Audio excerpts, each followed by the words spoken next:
The actress Margaret Field was Jock Mahoney. Her stepfather was also a renowned stuntman and actor. These early influences, in addition to the lively Southern culture California, fostered her artistic sensibility and gave her with a deep comprehension of the difficulties and benefits of a life in the spotlight company. Field initially gained notoriety with her breakthrough performance in the 1960s in the humorous sitcom on television, GT 1965-1966.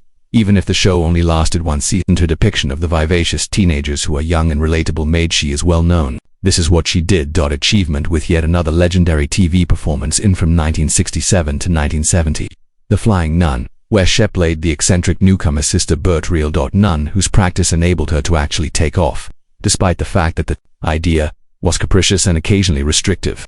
Field's innate charm and sense of humor carried the show and solidified her position as one of the most charming shows on television stars of the time. As her profession evolved, but Field sensed the wish to separate from the stereotypes that had characterized her early life, decided to be taking her role as a dramatic actress seriously. She received a lot of training, especially at the Actors Studio with the renowned Lee. Her persistence paid off when she assumed increasingly difficult and challenging positions, demonstrating her remarkable breadth. Her role in the 1976 television film Sybil, where she portrayed a young lady battling dissociative identity, it was a turning point.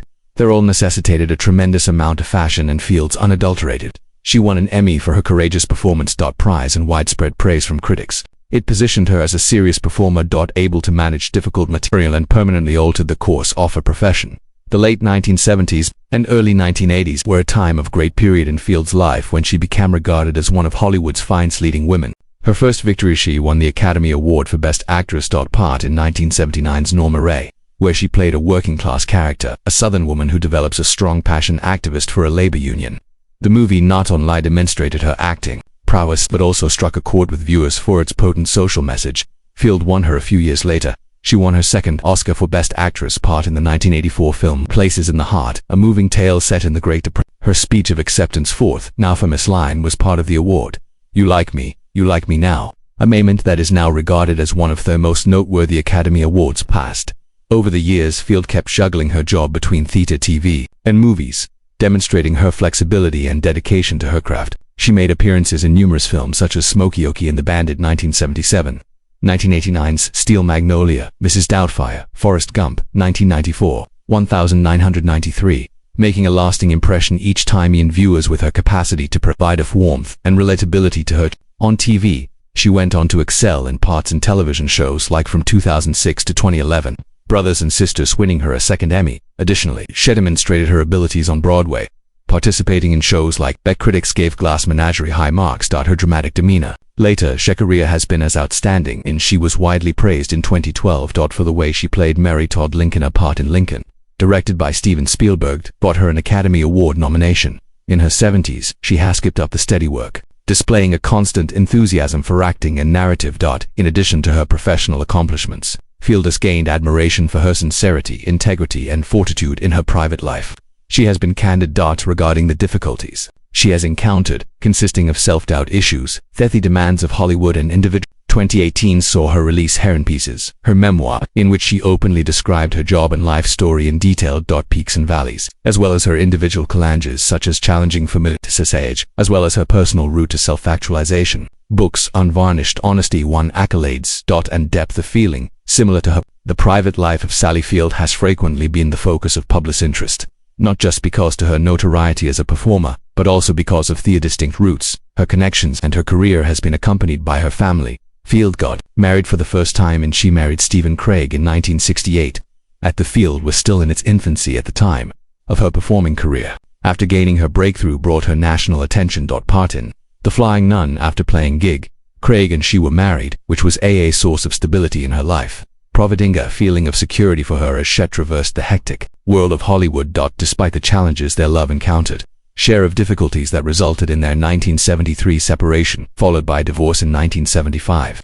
The years they spent together were really important to Field, since during this period, she became, for the first time, a mother. The pair had two boys who both went on to make a name for themselves in creative fields, mirroring their mother's creative impact. Peter, their eldest child, in 1969, Craig was born. Peter was raised in an environment that's surrounded by films and stories, and he channeled that as an adult motivation to pursue a career in novel writing and screenwriter. His efforts have been famous in Hollywood, where he authored or worked on important motion pictures as Top Gun and The Town 12-Strong Maverick. Eli Craig, their second son, was born in 1972 and inherited a passion for films. Additionally, even though he inclined towards both directing and performing, Eli has gained recognition for his efforts as both an filmmaker and actor, with credits that involves serving as the director of the beloved Tucker and Dale vs. a horror comedy. Motherhood was always a challenge for Field. Fundamental characteristic of who she is, and she frequently struck a compromise between Hollywood's dementia commitment to bringing up Peter and Eli, ensuring her kids had as typical childhood as much as possible, despite the spotlight's glare. Following the breakdown of her marriage to Craig, Field's private life changed again, when she participated in a well-known connection to Burt Reynolds, an actor, in 1976. Their romance soon won the public's imagination, in part due to among Hollywood's most notable dazzling pairs from the late 1970s and the early 1980s. Reynolds and Field weren't just romantically engaged, but in addition to professionals who worked together, co-starring Tiger in 4 films: Smokey and the Bandit 1977, Smokey and the Bandit 2, its sequel 1980, The End, a dark comedy from 1978, and the 1978 action comedy Hooper. Their on-screen chemistry reflected their genuine love for life, and the two became one of the most discussed pairs in both movies and tabloids. But like among the several Hollywood partnerships, theirs was complex. Despite their intense one another, their disparate individuals and the demands of celebrity caused conflict. Following 4 years of dating, in 1980, the pair formally called it quits. However, their bond remained solid, sufficient that they carried on an intermittent partners until 1982, when they eventually put a definitive end to everything. Later, Reynolds in particular would speak candidly, discussing his unwavering admiration for Field, frequently refers to her as the one that's for Field.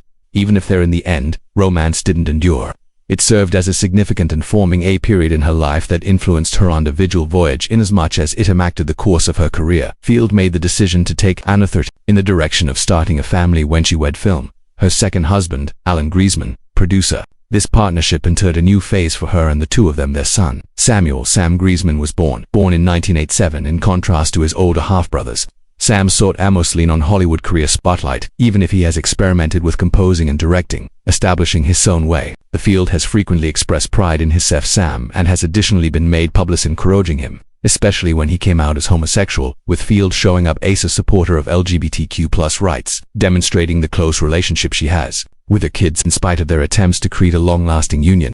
Field and in 1994, Griezmann finally got divorced, although the split was metallically. It strengthened a recurrent Field's life's theme. Her outstanding resiliency and equilibrium made difficulties with her persistentish event in the workplace.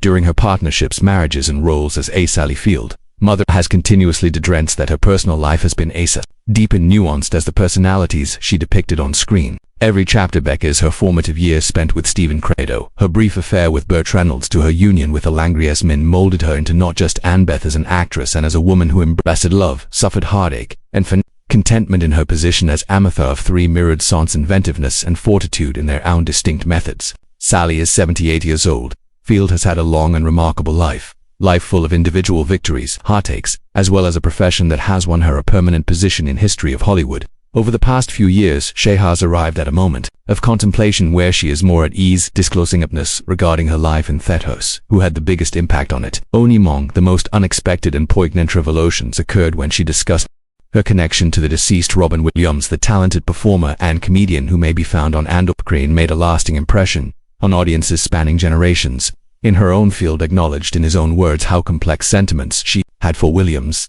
Despite my deep affection for him, it wasn't like Ehrman's. It was more difficult than fact, she disclosed, talking candidly about how both of their lives intersected personally and professionally. Their most memorable encounters occurred on the set of the well-liked Mrs. Doubtfire movie from 1993. Field's portrayal of Miranda Hillard, the Williams character's ex-wife, fourth connection between millions of moviegoers, and between the two could not be denied. They quarreled, they joked around. However, beneath everything, there was an love that seemed sincere, almost too real to just be written. The Field acknowledged that this intimacy was not only pretending, it mirrored the profound and she had a complex relationship with Williams. In that period, however, Field also admitted that her emotions were with a hint of sorrow and sadness. I'm missing terrible thing about him, but I also know that I didn't always say what I ought to have. Stated that during his lifetime, with disarming candor he admitted, this Field is somewhat vulnerable. In her older years, she has accepted discussing the guilt that can result from losing a loved one too soon.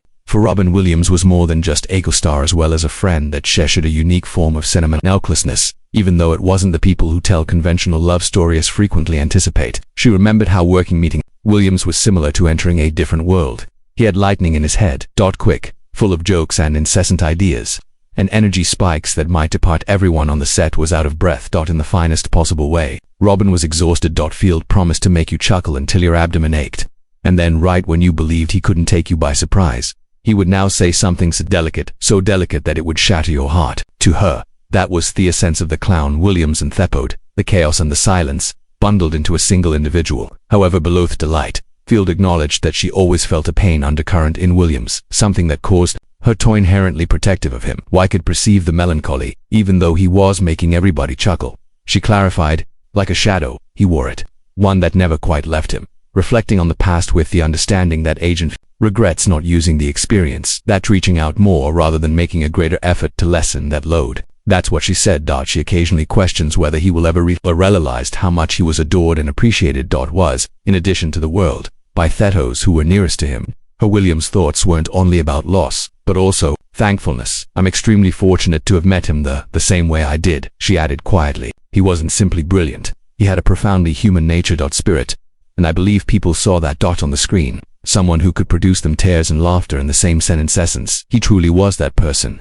For Field, Robin Williams is still remembered. Of the delicate equilibrium between light and darkness and how crucial it is to say things we frequently put off till it's too late. At 78 years old, Sally Field has determined that she doesn't want to hold back. By revealing these facts at last regarding Robin Williams, she is not just enduring a buddy whom she loved, but also imparting a love lesson, integrity, as well as the transient character of time. Her remarks function as acknowledgement of Williams' genius and an honest admission of her own incomplete discussions with him. A reminder to everyone to express their truths before the opportunity passes. In her frank autobiography, Sally Field reveling a really sensitive period of her life, demonstrating that in her final during her adolescence, she went through what she characterized as a severe case of depression. This wasn't a momentary melancholy or a transient battle, but instead a deep and excessive emotional burden that tainted almost every part of her existence. For Field, they were characterized by internal turmoil that she frequently unable to explain to others. And similar to many youths of that age, she felt alone in her pain. The strain of trying to figure out who she really was, in addition to the fears and doubts that inherently accompanied the changeover from transition from childhood to maturity, established a perfect storm of mental anguish. Field clarified that her sadness was staggered there with what she referred to as this sense of haste, this fear, this need to locate something was rotting inside of me. The restless energy is captured in those phrases. She carried about inside herself as if she was looking for a way, or a release to convey feelings too intense to contain.